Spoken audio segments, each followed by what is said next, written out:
नमस्कार। आज मैं करुणा रेकी के ज़ोनार सिंबल के बारे में बताऊंगी। करुणा रेकी का ज़ोनार पहला सिंबल है और जब हम रेकी के मास्टर लेवल में पहुंचते हैं तो हम करुणा रेकी के सिंबल्स को यूज़ कर सकते हैं। जिस तरीके से मेरी अटेनमेंट हुई थी कि मैं करुणा रेकी के सिंबल्स को यूज़ कर सकूं मास्टर लेवल के बाद, वैसे ही मैं भी जिनकी भी अटेनमेंट करती हूँ ये चीज़ ऐड कर देती हूँ कि वो करुणा रेकी के सिंबल्स को यूज़ कर सके। अगर आप मास्टर लेवल तक चले गए तो इस चीज़ को श्योर कर लीजिए अपने ग्रैंड मास्टर से कि आप करुणा रेकी के सिंबल्स को ले सकते हैं, तभी आप इसका प्रयोग कर सकते हैं। अब हम ये देख लेते हैं कि ज़ोनार सिंबल बनता कैसे है।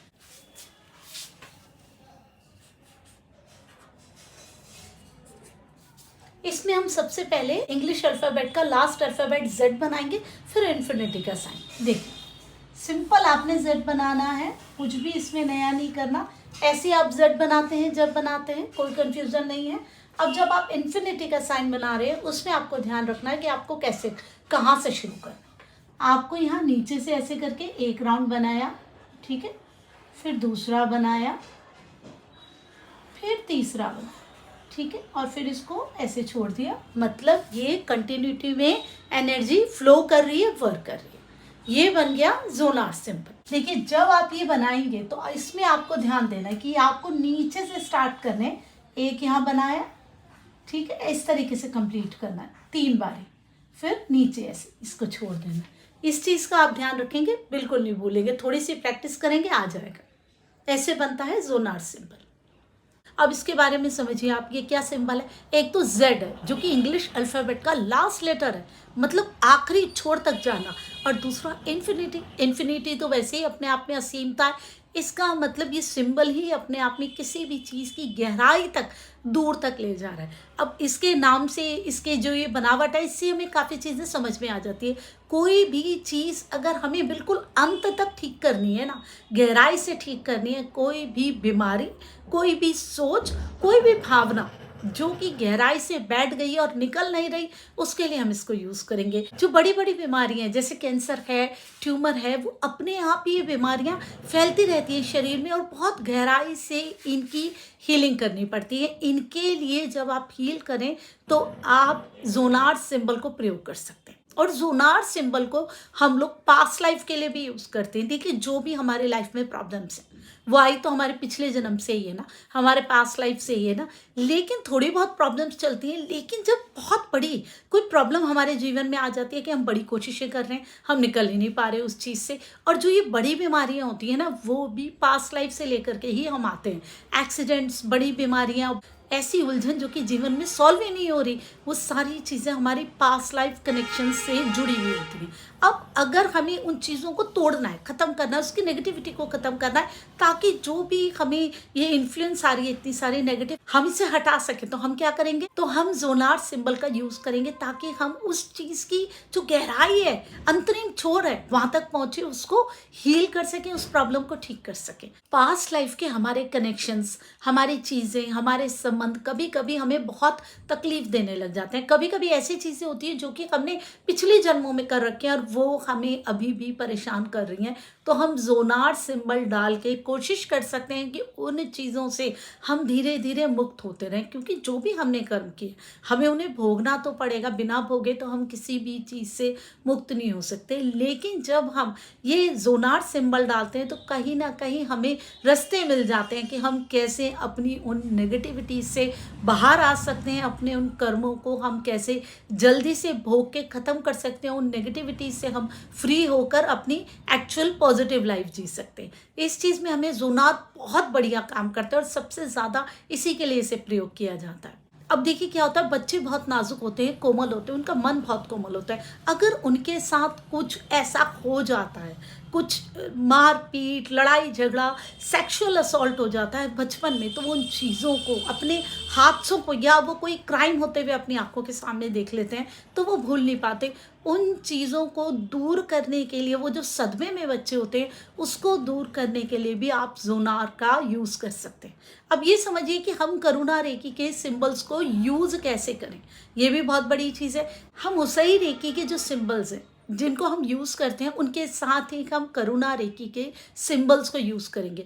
अपने आप अकेले करुणा रेकी के सिंबल्स नहीं यूज़ हो सकते, सबसे पहले हमें जो हम नॉर्मल सिंबल्स अपने यूज़ कर रहे हैं, डाइक्योमो, चोकुरे, सेहिकी, वो यूज़ करने हैं। फिर आपको ये करुणा रेकी के सिंबल्स को डालना है। लेकिन एक चीज़ याद रखिए कि करुणा रेकी के सिंबल्स भी जैसे उसई रेकी के सिंबल्स हैं, अपने आप में बहुत पावर रखते हैं और एक अलग तरीके की एनर्जीज उनके अंदर होती है। स्पेशलाइज सिंबल है ये हर चीज़ में नहीं चल सकते, अलग अलग चीज़ों के लिए बने हुए। तो मैंने प्रैक्टिकली देखा है, मैं कभी भी रिकमेंड नहीं करती कि आप अपने ऊपर इन सिंबल्स को डालिए। आप जब भी इन सिंबल्स को ले रहे हैं तो आप इन्हें किसी की डिस्टेंस हीलिंग करते हुए ची बॉल में डालिए। पहले आप ऐसे करके ची बॉल बनाइए, आपको पता ही है ची बॉल आप कैसे बनाते हैं। सबसे पहले आप अपने ऊपर सिंबल्स डालेंगे, डाइक्योमो, चोकुरे, सेहिकी, फिर अपने एक हाथ में डालेंगे, फिर अपने दूसरे हाथ में डालेंगे, फिर आप ची बॉल बनाइए। ची बॉल जब आप बना लेते हैं, आराम से आंख बंद करके एज्यूम कीजिए जिसकी भी आपको हीलिंग करनी है उसको उसमें डालिए। उसके बाद आप डाइक्योमो, चोकुरे, सेहिकी के बाद आप डालिए जोनार सिंबल। आप कभी भी किसी के ऊपर डायरेक्ट मत डालिए। क्यों? क्योंकि अलग अलग एनर्जीज को लिए हुए आप उसके शरीर में उस असीमता की एनर्जी को नहीं डाल रहे, वरना सारी चीज़ें अपने एक्सट्रीम लेवल पे चली जाएंगी। हम ही नहीं करना। देखिए, हम लोग जब रेकी सीखते हैं तो बहुत सारे हमारे मन में डाउट्स होते हैं, मेरे भी मन में थे, और हम लोग बहुत सारी चीज़ें प्रयोग करते हैं और मैंने सारे के सारे सिंबल्स को बहुत यूज़ किया है।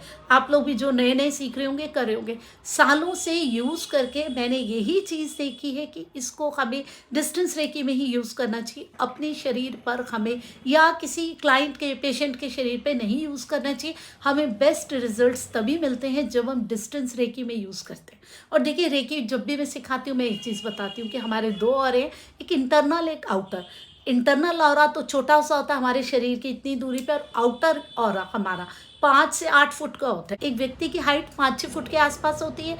5 से 8 फुट मतलब एक आदमी से भी बड़ा, उससे भी बड़ा होता है ऑरा, मतलब इतनी दूरी तक हमारा आउटर ऑरा रहता है। अगर आप रेकी के सिंबल्स अपने आउटर ऑरे में बनाएंगे तो भी उसका इफेक्ट बनेगा। आप कभी भी अपने इंटरनल ऑरे में ना बनाएं। आपको लग रहा है कि नहीं भी मुझे तो बनाना ही है, क्योंकि ऐसा लगता है लोगों को, तो आप अपने आउटर ऑरे में बनाइए। सामने अपने बना लीजिए, वो आपका आउटर ऑरा हो जाएगा, क्योंकि काफ़ी आगे तक फैला हुआ है। लेकिन कभी भी अपने इंटरनल ऑरे में, और किसी भी जो आपका क्लाइंट है, पेशेंट है, उसके नहीं बनाए तो ही बेटर है। मेरा यही एक्सपीरियंस है, मैंने आपसे शेयर किया है, क्योंकि मुझे रिजल्ट्स अच्छे डिस्टेंस हीलिंग में ही मिल रहे हैं। ऐसा करने से कहीं ना कहीं कुछ कॉम्प्लिकेशंस भी आ जाती हैं। कभी कभी वो व्यक्ति ज़्यादा इमोशनल हो जाता है या कभी किसी एक ही चीज़ के पीछे पड़ जाता है। तो इन चीज़ों से बचने के लिए मैं इसी तरीके से अब डिस्टेंस में ही डालती हूँ, वो ज़्यादा मुझे सेफ लगता है। क्योंकि रेकी हीलिंग में नई नई टेक्निक्स, नई नई चीज़ें हम रोज़ सीखते जा रहे हैं और हम ये देखते जा रहे हैं कि हम अपनी लाइफ को कैसे बेटर बना सकते हैं। जो चीज़ें हमें सीखने को मिल रही है वो हम आगे सीखते रहें, यही हमारे लिए बेटर है।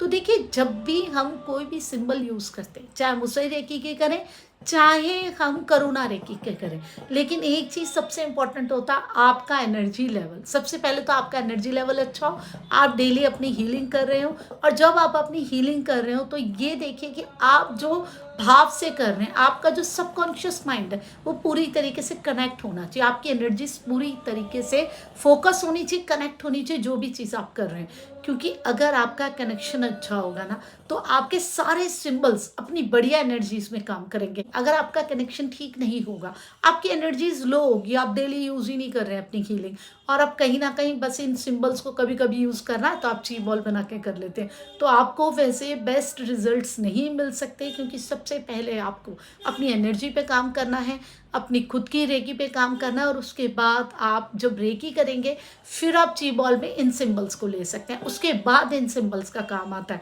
पहले उन चीज़ों को ठीक कीजिए, फिर इन सिंबल्स को लीजिए, फिर देखिए आपको कितने अच्छे इसके करुणा रेकी के सिंबल्स के भी रिजल्ट मिलने वाले हैं। कोशिश करूंगी करुणा रेकी के बहुत सारे सिंबल्स के बारे में मैं आपको बताने के लिए। बहुत बहुत धन्यवाद मेरी वीडियो पूरी देखने के लिए। नमस्कार।